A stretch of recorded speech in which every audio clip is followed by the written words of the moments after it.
আসসালামু আলাইকুম দর্শক, মাইটু কবুতর ঘর পক্ষ থেকে স্বাগতম। দর্শক, কবুতরগুলা সকালবেলায় গিরিট বানিয়ে দিলাম। সেই গিরিট খাওয়ার জন্য দেখেন কী অবস্থা, সব কটায় একত্রে এসে পাড়াপাড়ি করে খাচ্ছে। খাওয়ার একটা গিরিটের মধ্যে ধান দিছি, ধানের সাথে একবারে গিরিট মিক্স করে খাওয়া শুরু করেছি।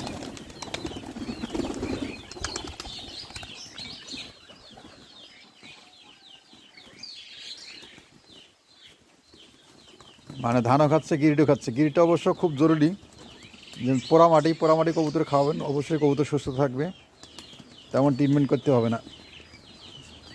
পোড়ামাটিটা হচ্ছে চুলার মাটি অথবা ইটের গুঁড়া, ইটের ওটাও কিন্তু পোড়ামাটি, সেটাও খাওয়াইতে পারবেন ইনশাআল্লাহ।